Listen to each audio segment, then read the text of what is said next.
히브리서 11장 32절에서 40절까지 있는 말씀 보겠습니다.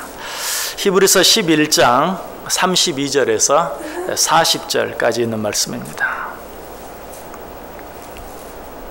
히브리서 11장 32절에서 40절. 한 절씩 교독하겠습니다. 제가 먼저 32절 읽습니다. 내가 무슨 말을 더하리요? 기드온, 바락, 삼손, 입다, 다윗 및 사무엘과 선지자들의 일을 말하려면 내게 시간이 부족하리로다.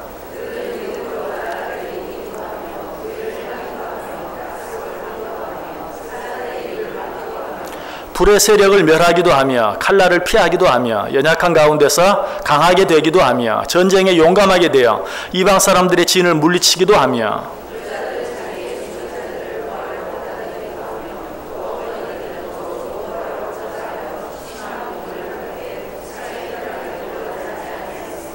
또 어떤 이들은 조롱과 채찍질 뿐 아니라 결박과 옥에 갇히는 시련도 받았으며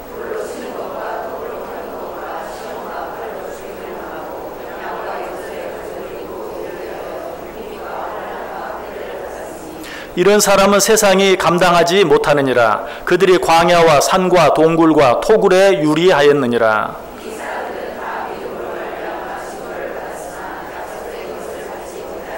같이 읽습니다. 이는 하나님이 우리를 위하여 더 좋은 것을 예비하셨은즉 우리가 아니면 그들로 온전함을 이루지 못하게 하려 하심이라. 아멘. 성경 한 구절 더 찾아 읽습니다. 신약성경 로마서 1장 17절 말씀. 히브리서 앞쪽으로 오셔서 로마서 1장 17절 말씀, 한 절 말씀만 봅니다. 로마서 1장 17절입니다. 로마서 1장 17절. 우리 다 같이 읽습니다. 복음에는 하나님의 의가 나타나서 믿음으로 믿음에 이르게 하나니 기록된 바 오직 의인은 믿음으로 말미암아 살리라 함과 같으니라. 아멘. 자, 우리 옆 사람들과 인사하겠습니다. 참 잘 오셨습니다. 큰 은혜 받으시기 바랍니다. 여러분 정말 잘 오셨습니다. 한 주간 동안, 아니 2주간 동안 잘 지내셨습니까? 예, 여러분 얼굴을 보니까 모두 잘 지내신 것 같아서 감사하고, 저도 잠시지만 떨어져 있으면서 여러분 무척 보고 싶었습니다. 이렇게 뵙게 돼서 정말 반갑고, 또 위에서 기도해 주신 성도님들께 다시 한번 깊이 감사를 드립니다. 한 열흘 동안 종교개혁지들을 이렇게 탐방하고 돌아왔는데요. 혼자만 그 은혜를 갖는 것이 여러분들에게 죄송해서 오늘은 간단히 그 종교개혁지 탐방한 것들에 대해서 여러분들과 함께 나누면서 은혜를 같이 나누는 시간을 갖기를 원합니다. 특별히 중세 시대의 종교개혁자들의 여러 가지 역사의 현장들을 돌아보면서 은혜를 받았는데요. 그것들을 다 말씀드릴 수는 없고 대표적인 몇 사람들을 이야기하면서 종교 개혁 역사의 현장들 사진으로 또 여러분들에게 보여주면서 함께 은혜를 나눌 수 있기를 원합니다. 먼저 사진 한 장 보겠습니다. 루터의 동상이 세워져 있는 그런 사진인데요. 제가 서 있는 사진은 저를 보고 웃는 겁니까? 제가 갔다 왔다는 것을 증명하기 위해서 일부러 이런 사진들을 넣었습니다. 저기 한가운데 서 있는 분이 마르틴 루터입니다. 그런데 그 주위에 보면 또 여러 다른 동상들이 있죠. 그 네 코너에 다른 사람들이 있고 그 또 코너 중간중간에 또 4명의 여인들이 있는 그런 동상이에요. 왜 동상을 저렇게 만들었을까? 그 마르틴 루터가 중앙에 서 있고 그 맨 기퉁이에 있는 네 기퉁이에 있는 세 분들은, 한 분은 제일 크게 앞쪽에 나와 있는 부분은 프리드리 제후라는 사람이고, 또 한 사람은 멜랑크톤이라는 또 한 사람의 종교 개혁자고, 또 한 사람은 위클리프, 존 위클리프라는 사람이고, 또 한 사람은 생각이 나지 않습니다.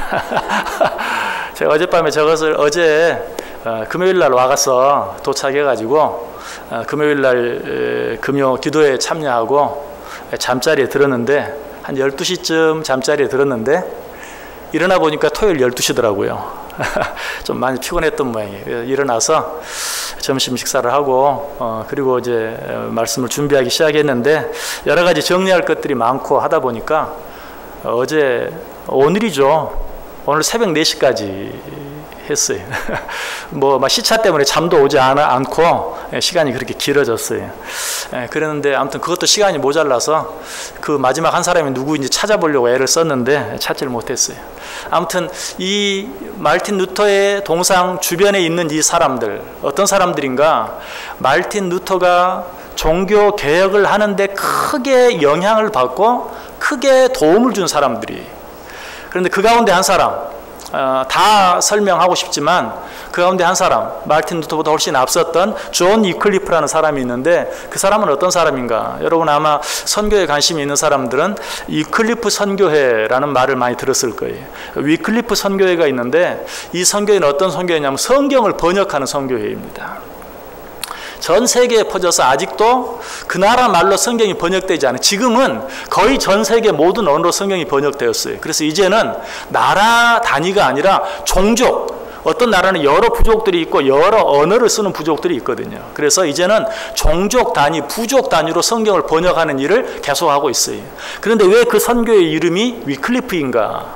이 존 위클리프라는 사람이 히브리어로 된, 헬라어로 된 구약 성경과 신약 성경을 영어로 번역했기 때문에 그래요. 그런데 이 위클리프는 말틴 루터보다 약 50년이나 앞선 그런 사람인데 왜 이 말틴 루터의 동상 옆에 이 존 위클리프의 동상이 서 있는가? 말틴 루터가 그토록 유명한 종교 개혁을 일으킬 수 있었던 가장 큰 이유는 성경이 쉬운 말로 번역되었기 때문에, 성경의 영향을 받아서. 그래서 이 존 위클리프가 이 말틴 루터의 동상 옆에 말틴 루터의 종교개혁에 크게 영향을 미친 사람의 한 사람으로 서 있는 것이.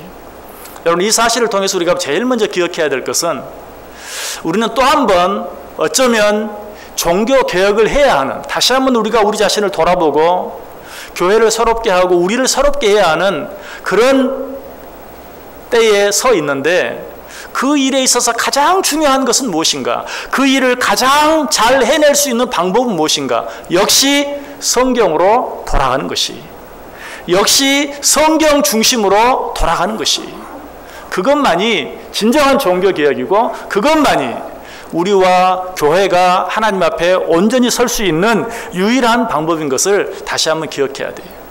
그래서 사실은 존 위클리프 하면 종교개혁자라고 말하지 않아요. 그럼에도 불구하고 제가 종교개혁자를 이야기하면서 제일 먼저 존 위클리프를 이야기하는 것은 성경을 모든 사람이 읽을 수 있도록 제일 먼저 번역한 이 위클리프야말로 진정한 종교개혁자다. 그가 실제적으로 종교개혁을 하지 않았다 하더라도 종교개혁의 성각자라고 말할 수 있다는 것이. 그래서 그는 이 성경을 번역하고 성경만이 종교의 모든 권위의 근원이라고 사람들에게 가르치고 주장했던 것입니다. 그의 주장을 간단히 정리해보면 그는 겸손과 기도 그리고 성령의 인도 아래 그 내용을 읽음으로써 얻어진 성경 지식이야말로 구원을 위한 필수 지식이다. 성경만이 구원에 이르게 하는 필수적인 지식을 우리에게 가져다 준다. 또 성경에 난해한 구절들이 많이 있지만 이 난해한 구절들은 보다 확실하고 명료한 다른 구절들에 의해서 해석되어져야 된다. 다시 말하면 성경은 어떤 유명한 학자의 말로 해석되어지는 것이 아니라 어려운 성경 구절은 다른 성경 구절로 좀 더 쉽고 명확하고 분명한 성경 구절로 해결되어져야 된다라고 이야기했어요. 또 성경 지식 없이는 아무도 예수 그리스도를 알 수 없다. 말씀의 연구와 설교는 어떤 성례들보다도 중요하다. 이것이 왜 중요한가? 말씀의 연구와 설교가 어떤 성례들보다도 중요하다. 이것은 당시 시대를 생각해 보면 당시에는 성례가 전부였어요. 성례를 행하지 아니하면 구원을 받을 수 없는 그런 때였어요. 가톨릭의 미사는 엄밀한 의미에서 예배가 아니에요. 성례입니다. 성찬을 행하는 예식이에요. 당시에는 그것이 전부였고 그것에 참여하지 아니하고 거기에서 사제가 주는 떡과 포도주를 마시지 아니하면 구원을 받을 수 없다고 생각했어요. 물론 성찬을 행하는 것은 매우 중요한 일이, 교회가 반드시 행해야 될 일이, 그러나 그것을 행함으로 구원받는 것은 아니. 그것보다 더 중요한 것이 있다면, 그것과 더불어 가장 중요한 것이 있다면 하나님의 말씀을 듣고 그 말씀대로 믿는 것이. 근데 당시에는 말씀이 없었어요. 오직 성찬 예식만 행해졌어요. 그리고 그 예식과 더불어서 여러 다른 예식들이 행해졌고 그 예식들을 행함으로 구원받을 수 있다고 생각했어요. 이러한 때에 위클리프는 말씀의 연구와 설교는 어떤 성례들보다도 중요하다. 더불어서 성경은 미사나 금식이나 성자들에 대한 기도나 전통이나 기타 교회들의 여러 가지 칙령 없이도 그 효력을 발휘한다. 당시에는 성경의 권위 위에 교회의 권위, 이 교회는 가톨릭 교회죠.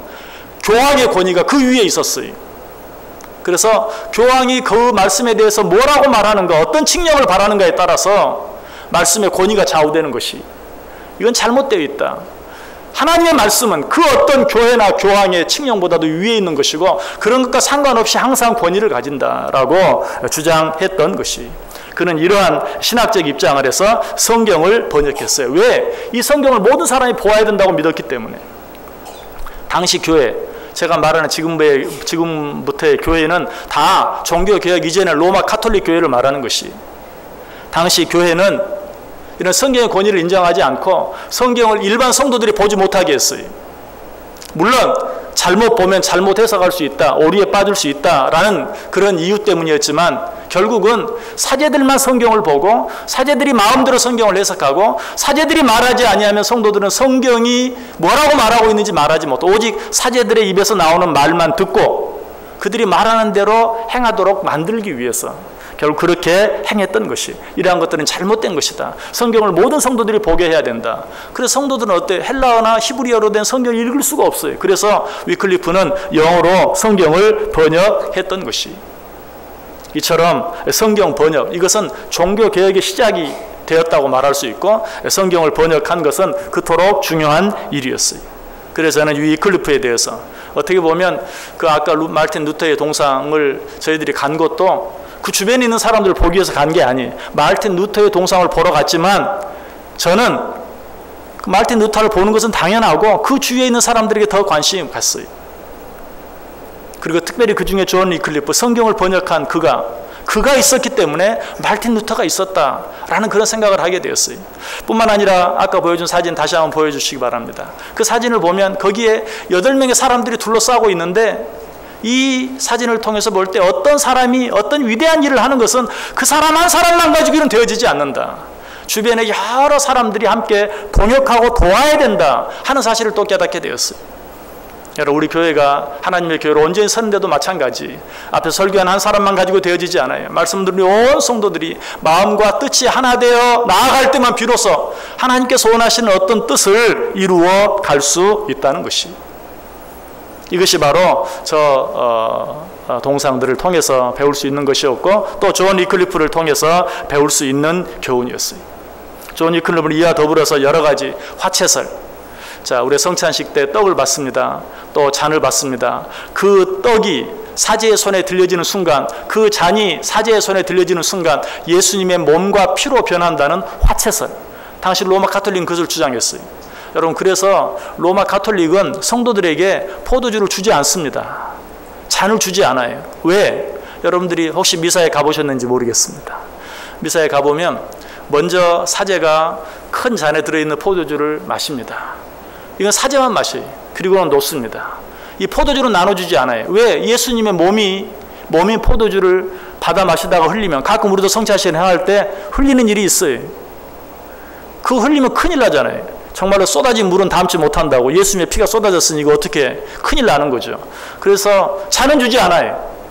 잔은 사제 혼자 마시고 떡만 성도들에게 나눠줍니다. 떡은 흘려도 주워 먹을 수가 있잖아요.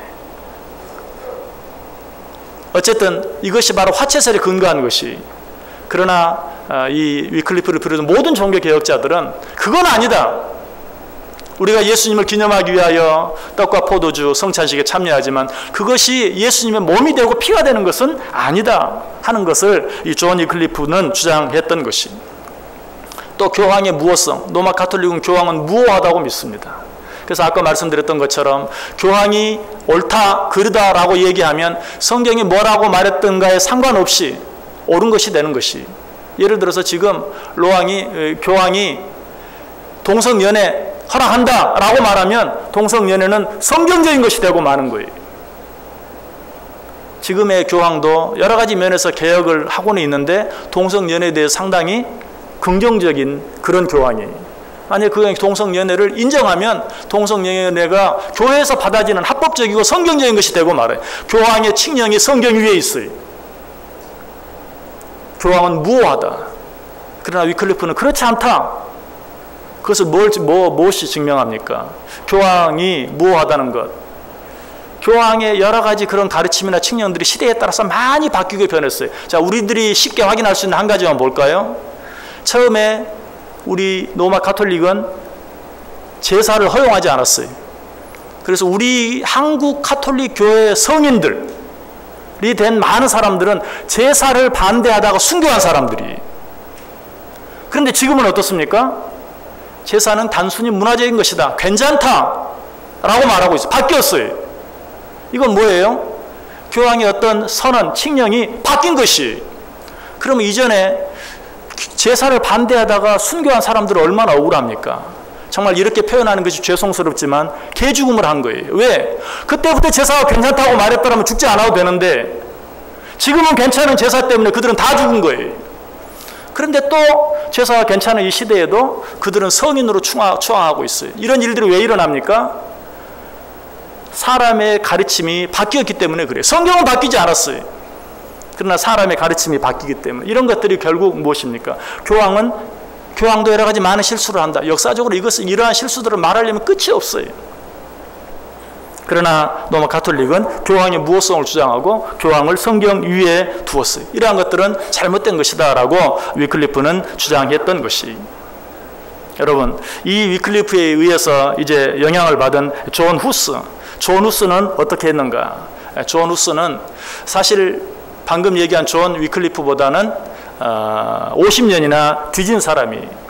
그러나 이 존 위클리프의 가르침, 무엇보다 존 위클리프가 번역한 성경을 통해서 크게 영향을 받고 여러 가지 많은 개혁들을 시도했어요. 그가 시도한 대표적인 그러한 개혁 역시 방금 이야기한 존 위클리프가 개혁을 주장했던 그런 모든 일들을 그도 함께 주장했어요. 결국 그는 고발을 당하고 로마 가톨릭 교회에 고발을 당하고 고소를 당하여서 마귀에 둘러싸인 자로 정죄받고 결국은 화형을 당하게 돼요. 자, 두 번째 사진 한번 보여주시기 바랍니다. 이것은 후스 동상입니다. 프라하에 있는 종교개혁 광장에 가면 서 있는 존 후스의 동상이. 존 후스도 화채설, 미사, 면죄부 등을 반대하다가 결국은 로마 가톨릭교회 정죄를 받고 화형에 처해지게 됩니다. 그 다음 사진 한번 보여주시기 바랍니다. 저 교회가 바로 존 후스가 그 동상이 있는 바로 옆에 있는 교회인데요. 교회 이름은 역시 잊어버렸어요. 그런데 저 교회에서 후스가 정죄를 받고 그 다음 사진 보여주시기 바랍니다. 저것은 바로 그 교회 맞은편에 있는 곳인데 존 후스가 화형을 당한 장소입니다. 거기에 1921년이라고 쓰여져 있고요. 그 위에 숫자가 있는데 21명의 다른 사람들이 함께 존 후스와 함께 죽임을 당한 화채설, 교황 무호설, 또 면죄부 등을 반대하다가 화형을 당한 그런 장소. 그 옆에 X 표시가 있죠. 그 X 표시가 바로 그 존 후스와 더불어 21명이 화형을 당한 그런 위치를 표시하는 곳인데 그 뒤에 지금 담이 쌓여져 있는데 마치 그곳이 공사 중이어서 지금 저 부분만 이렇게 간신히 볼 수 있었어요. 특별히 이제 존 후스가 반대한 내용은 가운데 하나, 앞에서 얘기하는 화채설이나 또 교황 무호설이나 뿐만 아니라 면죄부. 우리는 마르틴 루터만 면죄부를 반대했다라고 생각하는데 존 후스도 면죄부. 이 로마 가톨릭 교회에서 판매한 죄를 사함 받을 수 있는 티켓. 그 티켓을 사면 죄가 용서받고 천국에 갈 수 있다. 근데 이 처음에는 이 면죄부가 죽은 사람들에게만 적용되었어요. 죽은 사람들. 그래서 지옥에 간 사람이나 연옥에 간 사람들이 면죄부를 후손들이 삼으로 말미암아서 그들이 지옥에서 연옥으로, 연옥에서 천국으로 옮겨질 수 있다고 생각하고 면죄부를 판매하고 면죄부를 샀어요. 그런데 후에는 어떻습니까? 그 면죄부가 살아있는 사람들에게까지 다 적용되어져서 살아있는 사람도 면죄부를 사면 죄 용서함을 받을 수 있다, 천국에 갈 수 있다라고 주장하게 되었던 것이, 이런 존 후스의 그 다음 사진, 이건 존 후스가 죽임을 당한 곳입니다. 존 후스가 죽임을 당한 그 장소고요. 이제 다음 사진 보여주시기 바랍니다. 자, 이곳은 존 후스의 종교개혁, 존 후스가 죽은 후에 존 후스를 따르는 무리들이 한 파를 이루었어요. 그 파가 어떤 파냐면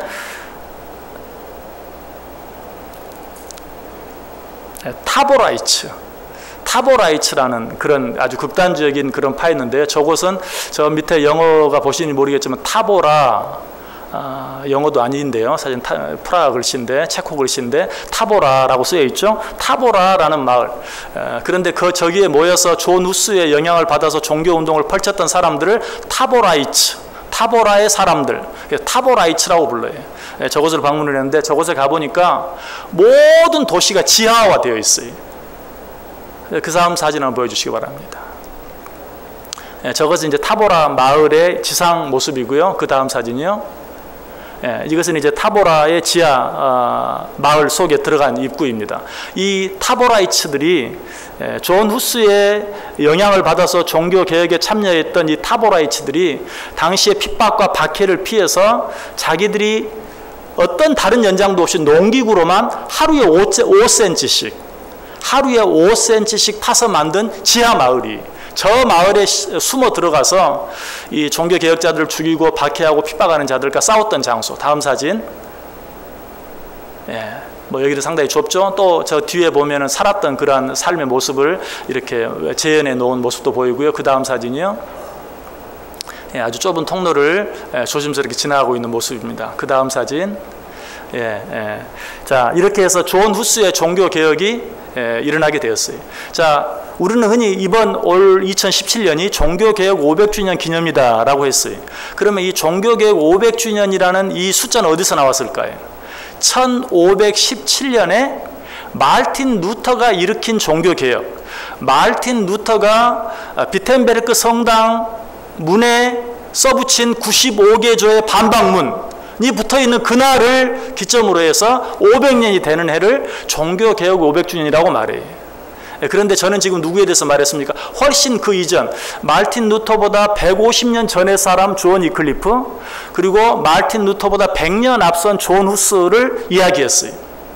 사실 마르틴 루터의 우리가 생각하는 그런 종교 개혁이 있기 전에 이미 존 위클리프와 존 후스 같은 그런 종교 개혁자들이 있었다라는 사실, 그리고 마르틴 루터는 역시 그런 사람들의 영향을 받아서, 특별히 방금 전에 말씀드린 존 후스의 영향을 받아서 종교 개혁을 크게 일으킬 수 있었다는 사실을 우리가 먼저 생각할 필요가 있어요. 그래서 이제 이 마르틴 루터에 대해 생각해 보려고 하는데요. 이 마르틴 루터의 할아버지였던 하인리라는 사람은 상당한 재력을 가진 재력가였어요. 그래 당시에는 참 이상한 풍속이 있었어요. 우리는 우리의 재산을 옛날에 누구에게? 장남들에게 상속해 주었죠. 근데 당시 그 시대에는 아버지의 재산을 막내에게 상속하게 돼 있어요. 참 재미있는 풍습이죠. 그런데 설명을 듣고 보니까 그게 맞다라는 생각이 들어요.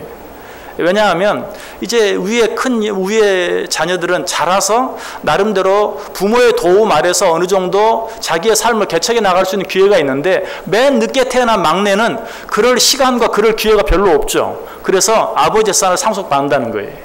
그럴듯하죠. 그래서 이 루터의 할아버지 하인리는 상당한 재력을 가졌지만, 루터의 아버지는 그 하인리의 장남이었어요. 그러니까 아버지의 재산을 상속받을 권리가 없어요. 그래서 그는 일찍 이제 아버지의 곁을 떠나서 자립하기 위해서 아이슬레벤이라는 곳으로 이주를 합니다. 이곳에서 마르틴 루터가 출생해요. 자, 아까 보여줬던 마지막 사진 한번 보여주시겠어요? 이 사진이 아닌데 앞으로 한번 가보실래요? 죄송합니다. 아닙니다. 다시 아까 그 사진으로. 그 다음 사진 한번 보여줘 보세요. 예, 여기가 바로 아이슬레벤에 있는 마르틴 루터의 생가입니다. 마르틴 루터가 태어나고 자랐던 그곳. 이곳에서 마르틴 루터는 뭐 집을 보아도 상당히 재력이 있는 것을 알게 되죠. 그 아버지도 열심히 일해서 아버지의 것을 물려받지는 않았지만 열심히 일해서 당시 여러 그 큰 광산들의 주식 같은 것을 많이 소유하는 그런 역시 그 아버지도 재력가가 되었어요. 그래서 마르틴 루터도 상당히 풍부한 가정에서 자랐고 그로 인해서 대학까지 무사히 아무 어려움 없이 공부할 수 있게 되었어요. 그 다음 사진 한번 보여주세요. 그렇게 해서 마르틴 루터가 입학한 대학이 바로 이 에르푸르트라는 대학입니다. 에르푸르트라는 독일에 있는 그런 대학이었는데 루터가 이 대학에서 공부를 합니다.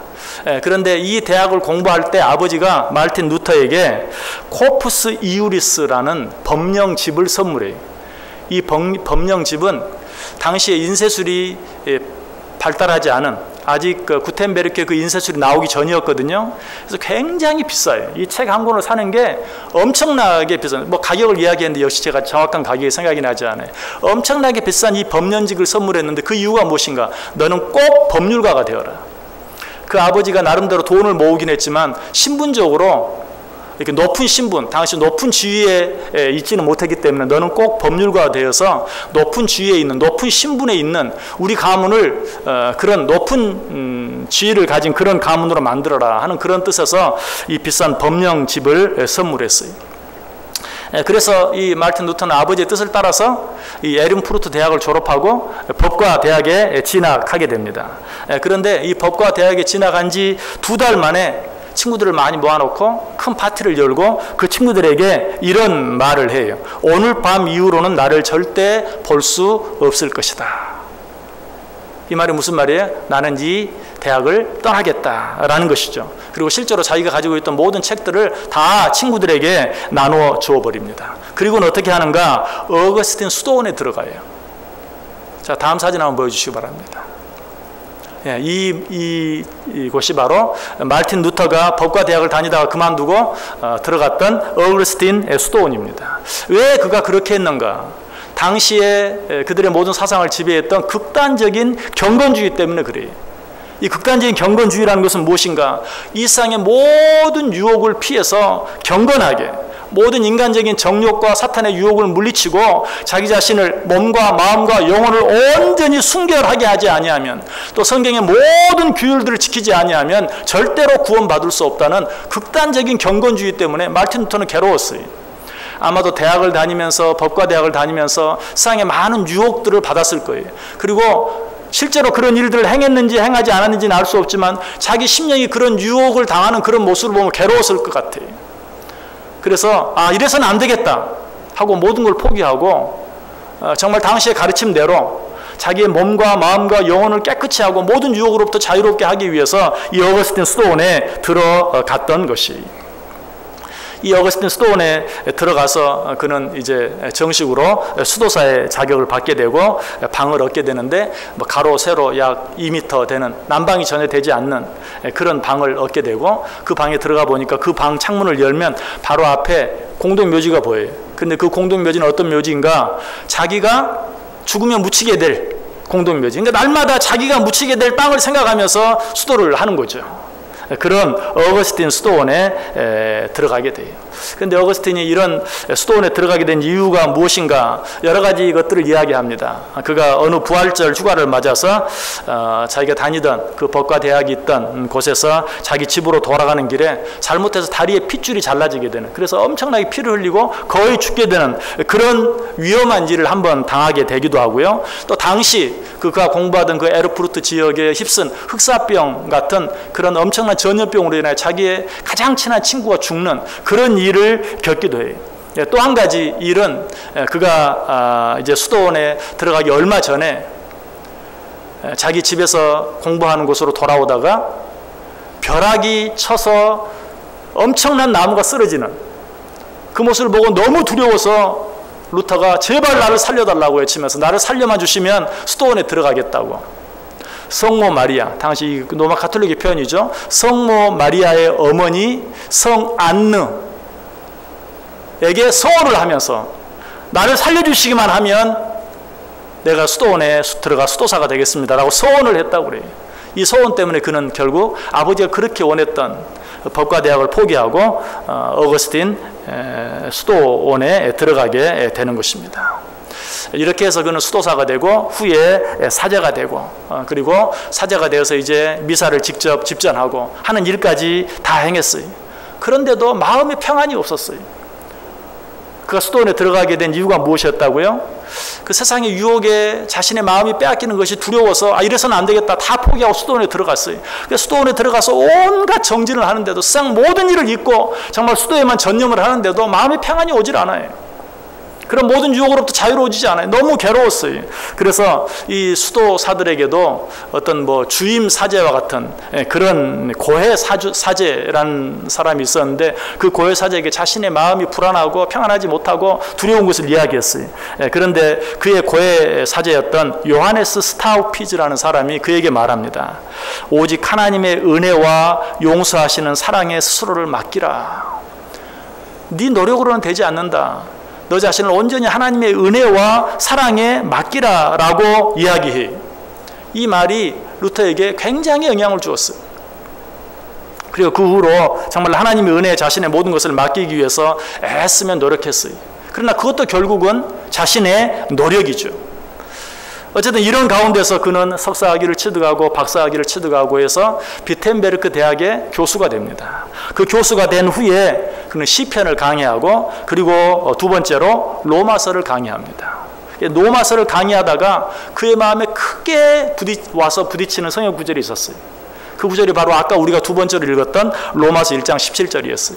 혹시 펴져 있습니까? 펴져 있으면 같이 한번 읽겠습니다.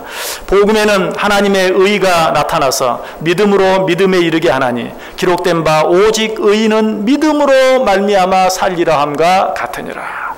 오직 의인은 믿음으로 말미암아 살리라. 이 말씀이 자기 마음에 와 부딪혔어요. 물론 이 말씀은 전에는 몰랐던 말씀이 아니 전에도 알았어요. 그런데 그때는 여기서 말한 하나님의 의가 복음에는 하나님의 의가 나타난다. 이 말은 복음에는 하나님의 공의가 나타나서 믿음으로 믿음에 이르게 한다.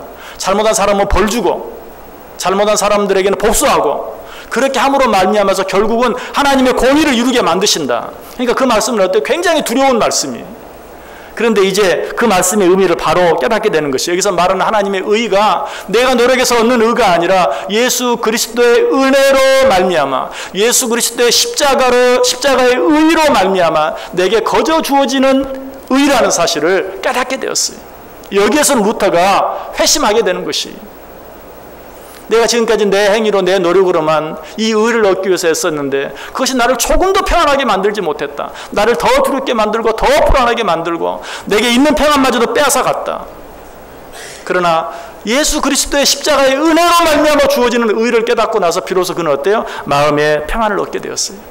그때 상황을 그는 이렇게 회상합니다. 나는 하나님의 정의와 의인은 믿음으로 말미암아 살리라는 구절 사이에 올바른 관계를 깨닫게 되기까지 밤낮으로 이 생각에 사로잡혀 있었다. 결국 나는 하나님의 정의라는 것이 순수한 은혜와 자비를 통하여 믿음에 의해 우리를 의롭게 하시는 바로 그 의를 가리킴을 발견하게 되었다. 이러한 각성을 얻은 즉시 나는 마치 새로 태어난 것 같은 감격을 경험하였으며 천국으로 향하는 문이 활짝 열린 것 같은 느낌을 받았다. 그 오랜 수도 생활을 통해서도 어떤 평안도 맛보지 못했는데 예수 그리스도의 십자가의 의의를 깨닫게 되고 난 후에는 그 즉시로 천국의 기쁨을 맛보고 마음의 평안을 얻게 되었다. 그리고 그 뒤에 계속해서 갈라디아서와 히브리서 등을 강의하면서 그는 하나님의 뜻이 무엇인지 분명히 깨닫게 되고 알게 되었어요. 그리고 나서 그는 이제 로마 가톨릭에 도전하여 다시 한번 면죄부의 잘못된 것, 면죄부는 있을 수 없다. 어떻게 인간의 죄가 인간이 만든 면죄부를 사고 파임으로 말미암아서 해결될 수 있느냐라고 면죄부에 대해서 반대하고 대항하기 시작해요. 다음 사진 한번 보여주시기 바랍니다. 그 다음 사진이요.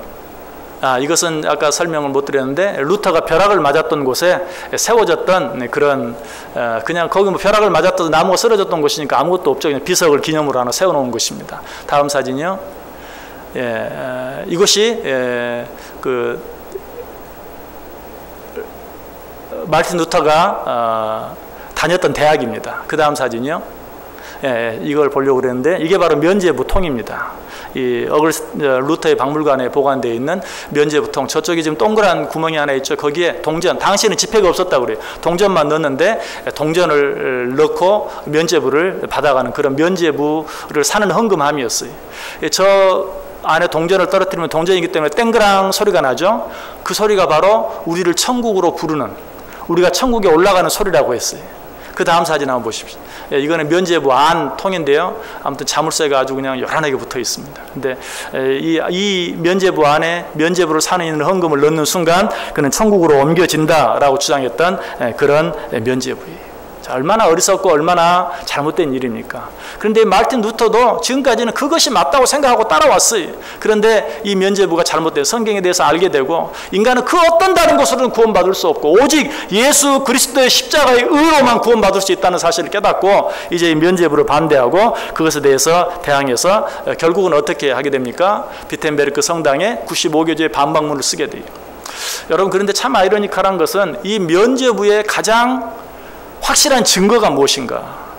로마 가톨릭이 면죄부로 말미암아서 큰 돈을 만들고 그것으로 엄청난 성당들을, 정말 이번 여행을 통해서 사실 돌아본 것들 거의 대부분은 다 어마어마한 성당들이, 그런 정말 그 성당들 뭐 이걸 그 당시에 어떻게 지었을까? 이해할 수 없을 만큼 어마어마한, 그 성당을 짓기 위해서 얼마나 많은 돈들이 들어갔을까? 얼마나 많은 사람들이 피를 흘렸을까 하는 생각이 들어요.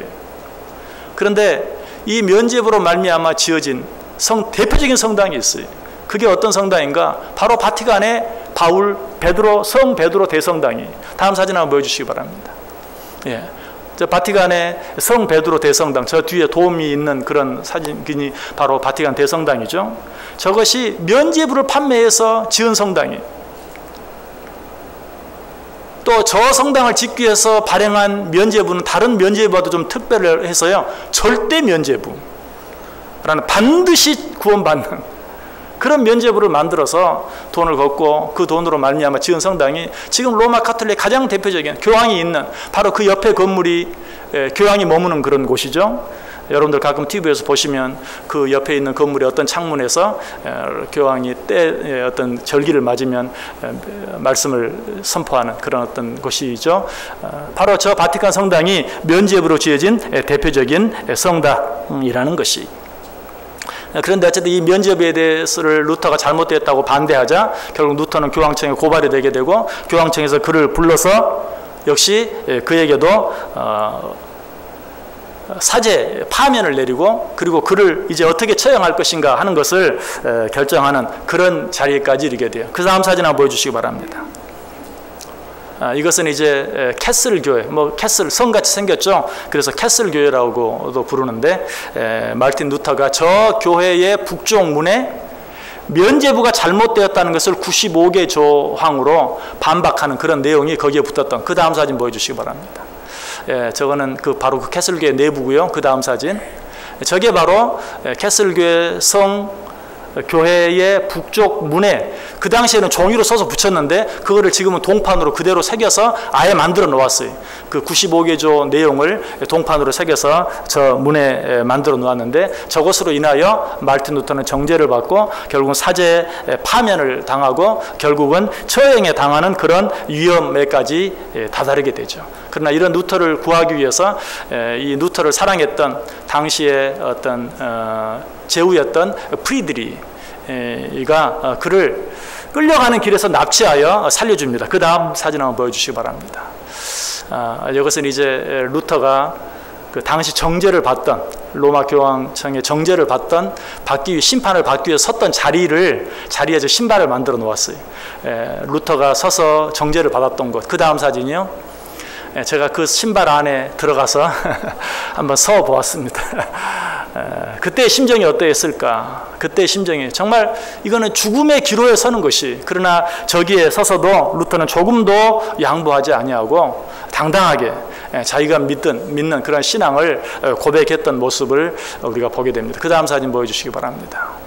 이제 그렇게 해서 처형당하기 위해서 루터가 끌려가는 중에 아까 말했던 프리드리 제후가 로마를 끌려가는 과정에서 납치를 합니다.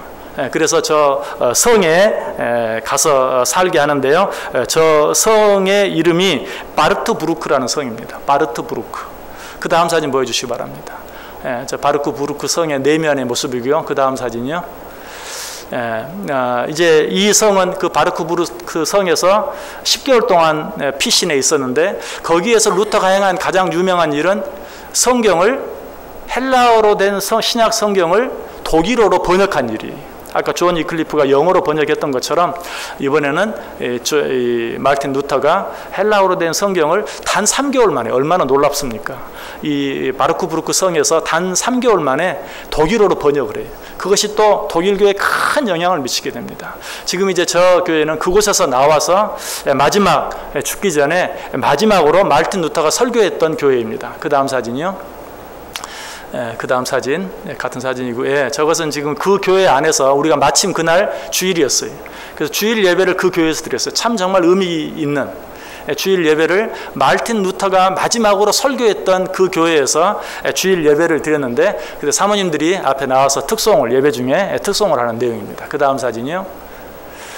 이제 저것은 마르틴 루터의 모습인데, 아마 마르틴 루터의 얼굴을 아는 분들은 저게 마르틴 루터인가 하는 생각이 들 거예요. 그 다음 사진, 좀 큰 사진을 보시기 바랍니다. 임종 직전의 모습입니다. 임종 직전의 모습을 그려놓은 것인데요.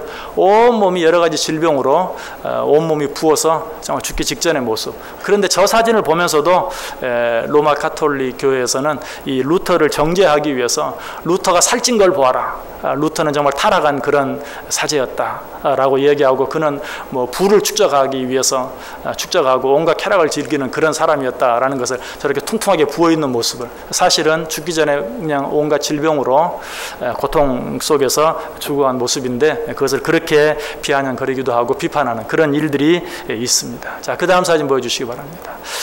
이렇게 해서 이제 루터는 이 세상을 떠나게 되고, 루터보다 또 한 40년 정도 그 후에 이제 우리 장로교의 창시자라고 할 수 있는 칼빈이 나타납니다. 그런데 이제 칼빈, 저 사진은 칼빈이 태어난 칼빈의 생가입니다. 칼빈은 프랑스에서 태어나서 마르틴 루터의 뒤를 이어서 계속해서 종교 개혁을 이루어 갑니다. 그런데 이 칼빈이 마르틴 루터보다 훨씬 뒤에 태어났다는 것, 그것이 의미하는 것은 무엇이냐면, 마르틴 루터 때만 해도 이제 로마 가톨릭에서 벗어나서 여러 가지 그런 종교 개혁을 이루는데, 신학적으로 여러 가지 내용들이 완벽하게 잘 정리되지 못했어요. 그것을 칼빈이 정말 잘 정리합니다. 특별히 그가 기록한 기독교 강요라는 책을 통해서 우리가 지금 믿고 있는 여러 가지 그런 교리들을 성경적으로 잘 정리, 정말 놀라운 그런 신학자예요. 그래서 루터도 살아있을 때 그의 말년에 이 칼빈을 정말 칭찬하는 그런 모습을 보아요. 이 칼빈의 중요한 교리를 5가지로 이야기한다면, 전적 타락, 우리 인간은 전적으로 타락했다. 스스로 구원받을 능력이 전혀 없다. 두 번째, 우리 하나님 무조건적인 선택, 그러나 하나님께서는 은혜로 우리를 무조건적으로 선택해 주셨다. 제한적 구속. 세 번째, 제한적 구속. 이것은 그러나 모든 사람들을 구원하는 것은 아니다. 하나님의 특별한 은혜로 말미암아 선택받은 자들만 구원받는다. 이런 내용들은 참 어려운 내용들이죠. 이 시간에 다 설명할 수는 없고. 5번째, 저항할 수 없는 은혜. 그러나 이 하나님의 선택을 받은 자들은 반드시 구원함에 이른다. 누구도 그 하나님의 은혜를 저버릴 수 없다. 그리고 하나님께 선택한 자들은 끝까지 인도하신다.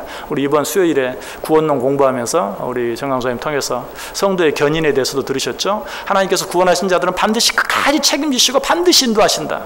여러분, 우리가 바로 그런 은혜를 받은 자들인 걸 믿으시길 바랍니다. 하나님의 은혜로 우리를 택하시고 택한 자들은 반드시 끝까지 하나님이 책임져 주신다. 이것이 칼빈의 교리. 자, 그 다음 사진 한번 보여주시기 바랍니다. 이러한 것들을 우리에게 가르치고, 칼빈은 마지막으로 죽었어요. 칼빈의 무덤이라고 하는데, 저게 칼빈의 무덤인지는 아무도 정확히 알지 못한다고 그래요.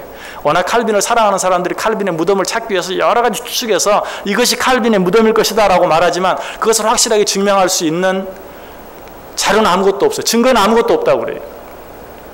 왜? 칼빈은 자신의 이름이 드러나거나 또는 자신이 혹시라도 숭배받게 되는 일이 있을까 봐 너무나 두려워했어요. 그것을 경계했어요. 그래서 그가 죽은 지 하루 만에 매장되었고, 그가 어디에 묻혔는지 정확하게 알려져 있지 않는 거예요. 그보다 훨씬 먼저 죽은 사람들도 그 무덤들이 다 있고 다 확실한데 칼빈은 무덤이 어디에 있는지 무덤이라고 추정을 하긴 했지만 저희 칼빈의 무덤인지 아닌지 확실히 알 수 없는 왜 칼빈의 모습을 잘 알게 되죠. 칼빈의 생애를 알게 되죠. 칼빈이 어떤 삶을 살았는가. 혹시라도 내 이름이 드러나거나 내가 숭배를 받아서는 안 된다라는 그런 생각 때문에 그의 무덤까지도 불확실한 그런 가운데 있는 것을 보게 돼요. 그리고 이 외에도 독일의 통일을 주도했던 성 니콜라이 교회는 가보지 못했어요. 그런데 그 교회와 더불어서 큰 역할을 감당했던 성 토마스 교회라든가 그리고 또 바울이 순교를 당한 장소, 바울이 갇혔던 감옥, 그 사진 한번 보여주시기 바랍니다. 저건 바울이 순교당한 그리고 바울이 갇혔던 감옥이 있는 곳에 세워진 바울 기념교회입니다. 그 다음 사진, 그 내부이고요. 그 다음 사진, 바울이 갇혔던 감옥을 만들어 놓은 곳이고요. 그 다음 사진, 역시 감옥 안 내부입니다. 그 다음 사진, 이 사진은 아까 말씀드렸던 독일 통일의 주역이 되었던 성 니콜라이 교회와 더불어서 독일 통일의 주역이 되었던 성 토마스 교회입니다. 그 다음 사진, 여기서는 이제 말틴 루터와 더불어서 말틴 루터의 아내가 여기 있어요. 카타리나 폰 보라라는 여인인데 이 여인의 사진이 이렇게 당시 나란히 전시된 것은 유일하다고 그래요. 루터의 아내. 근데 왜 이렇게 되었는가? 루터는 사제로서 결혼을 했죠. 결혼을 금지하는 것은 비성경적이다. 결혼은 하나님께서 에덴 동산을 창조할 때부터 아담과 하와를 만드실 때부터 하나님이 만드신 제도이다. 결혼을 금지하는 것은 비성경적이다. 그래서 결혼을 사제로서 결혼을 한 그리고 그것이 성경적이라는 것을 증명하기 위해서 그가 그 잠시 피해 있었던 아까 그 비텐부르크 성에 걸려져 있는 말틴 루터 그의 아내 카타리나 폰 보라의 사진이 그 다음 사진 거기에 카타리나 폰 보라의 동상도 세워져 있는데 역시 제 아내도 당신도 저런 아내가 되어라. 사실 말틴 루터의 역할을 감당하는데 가장 큰 영향을 미친 사람 가운데 한 사람이 이 카타리나 폰 보라였다는 그러한 사실들이 가는 곳마다 그 안의 흔적이 남아있지 않은 곳이 없어요. 그래서 그 옆에서 사진 한 장을 찍었어요. 자, 그 다음 사진 한번 보시기 바랍니다. 이제 처음으로 돌아왔네요. 이처럼 이 시간에 짧은 시간에 다 말씀 못 드렸지만 여러 가지 많은 그런 종교 개혁의 현장들을 바라보면서 얼마나 큰 도전을 받았는지 몰라요. 그런데 사실은 이런 종교 개혁자들을 통해서 받은 도전도 크지만 같이 다니면서 저는 그 가이드들을 통해서도 큰 은혜를 받았어요. 독일 지역을 가이드하던 한 가이드는 얼마나 이 교회 역사, 물론 가이드니까 라고 생각할 수도 있어요. 근데 교회 역사와 성경 지식에 밝은지 목사로서 부끄러울 정도였어요. 여러 가지 이 부분에 대해서만 그러겠지라고 위안도 해보았지만 정말 내가 저만큼 성경을 알고 저만큼 교회 역사에 대한 지식을 갖고 있는가. 저는 사실은 전에 신학교에서 교회사를 2년 동안이나 강의했어요. 그런데 이 종교개혁지를 방문하면서 종교개혁지를 방문하지 않고 교회사를 강의했던 내가 참 부끄럽다 하는 그런 생각이 들었고 그런 생각보다도 그런 생각을 하기 전에 저 가이드보다 못한 사람이 하는 그런 생각을 많이 했어요. 또 한 사람은 그 체코 지역을 이태리 지역을 가이드했던 한 젊은 여자 가이드였는데 얼마나 믿음이 좋은지 그런 여러 가지 것들을 설명하면서 자기 신화의 간증들을 하는데 얼마나 큰 은혜를 받았는지 몰라요. 정말 귀하다. 정말 어떻게 보면 지금도 저런 성도가 있다니 하는 그런 생각이 들 정도로 자녀 교육과 모든 삶에 관한 부분들에 대해서 중간중간 간증을 하는데 얼마나 큰 은혜를 받았는지 몰라요. 제가 이런 은혜들을 받으면서 오늘 이 본문을 선택했어요. 내가 무슨 말을 더하리요. 기드온, 바락, 삼손, 입다, 다윗 및 사무엘과 선지자들의 일을 말하려면 내게 시간이 부족하리요. 오늘도 정말 제가 이렇게 시간을 초과한 적이 없는데 가장 간단히 한다고 했는데도 시간이 많이 지나갔네. 그 이야기들을 다 할 수가 없어요. 그 받은 은혜들을 다 나눌 수가 없어요. 제가 지금 장담은 못하겠어요. 기회가 되면 수요 예배 시간 이런 내용들은 주일 예배 시간과 수요 예배 시간을 통해서 좀 나눌 수 있는 기회가 되었으면 좋겠다. 당장 이번 주 수요일부터 할 수 있을지 아니면 그 다음 주부터 하게 될지 아니면 못하게 될지 모르겠지만 그런 마음의 생각이 있습니다. 정말 이 일들에 대해서 다 말할 수 없을 만큼 큰 은혜들을 받았어요. 거기에 나온 모든 사람들은 그 성경이 이야기하는 것처럼 그들은 믿음으로 나라들을 이기기도 하고 의를 행하기도 하며 약속을 받기도 하고 사자들의 입을 막기도 하며 불의 세력을 멸하기도 하며 칼날을 피하기도 하며 연약한 가운데 강하게 되기도 하며 전쟁에 용감하게 되어 이방 사람들이 진을 물리치기도 하며 여기 보세요. 존 우스는 불에 죽었죠. 말틴 루터는 정말 칼을 피해서 여기저기 피해 다니면서도 성경을 번역하는 그런 일들을 행했죠. 또 이방 사람들이 전쟁에 용감하게 되어 이방 사람들이 진을 물리친다. 아까 그 바토르라는 그 지역에 사람들이 어떻게 했습니까? 땅속에 굴을 파고 끝까지 신앙을 지키기 위해서 싸웠던 그런 흔적들을 보아요. 또 35절에는 여자들은 자기의 죽은 자들을 부활로 받아들이기도 하며 아까 루터의 아내 카타리나 폼보라에 대해서 이야기했죠. 그도 루터가 죽음의 위험에 처하고 그런 지경을 수없이 만나는데도 끝까지 그와 함께 하면서 그를 독려하고 격려했던 그런 모습을 통해서 또 은혜를 받을 수 있었어요. 그 다 있는 내용들까지도 다 읽을 수 없었어요. 엄청난 학대들, 박해들을 받았지만 그런 것들을 참고 견디고 두려워하지 않고까지 나아감으로 말미암아서 오늘날 우리가 이토록 자유롭게 마음껏 정말 구원의 은혜를 누리면서 신앙생활을 할 수 있게 되었다는 사실을 우리는 깊이 깨달을 수 있어야 돼요. 그들이 그렇게 할 수 있었던 이유가 무엇인가? 그들에 대해서 뭐라고 말합니까? 36절 이하에 보면 또 어떤 이들은 조롱과 채찍질 뿐 아니라 결박과 옥에 갇히는 시련도 받았으며 돌로 치는 것과 톱으로 켜는 것과 시험과 칼로 죽임을 당하고 양과 염소의 가죽을 입고 유리하여 궁핍과 환난과 학대를 받았으니 이런 사람은 세상이 감당하지 못하느니라. 오늘 제목을 제가 세상이 감당치 못하는 사람들이라고 썼어요. 정말 이런 사람들은 세상이 감당할 수 없었어요. 어떤 사람들은 오직 예수 그리스도의 십자가를 붙잡고 그 의를 믿고 살아가는 자들, 그 은혜를 붙잡고 살아가는 자들은 세상이 감당할 수 없었다. 부디 바라기는 저를 비롯해서 우리 모두가 우리를 위해 십자가에 달려 죽어주신 누구도 빼앗아갈 수 없는 그 십자가의 은혜를 굳건히 붙잡음으로 말미암아서 정말 세상이 감당할 수 없는 세상 그 어떤 악한 사단 마귀도 우리를 어떻게 할 수 없는 믿음의 사람들, 믿음의 용사들이 되어 우리의 삶을 다 승리하고 하나님 앞에 갔을 때 잘했다 라고 칭찬받을 수 있는 저 여러분 다 될 수 있기를 주님의 이름으로 간절히 축원합니다. 기도하겠습니다. 하나님 감사합니다. 위대한 믿음의 선배들을 돌아보게 하시고 생각하게 하시고 그들을 통해 은혜 받게 하시고 다시 한번 결단하게 하시니 감사합니다. 오직 십자가의 의만 붙잡고 어떤 것도 두려워하지 아니하고 담대하게 오직 믿음으로 살아감으로 승리하며 살아갈 수 있는 하나님 우리에게 그토록 주시기를 원하셨던 진정한 평안과 기쁨과 자유함을 누리며 살아가는 우리 모두 되게 해 주옵소서. 예수님의 이름으로 기도드리옵나이다. 아멘. 우리 다 자리에 일어나서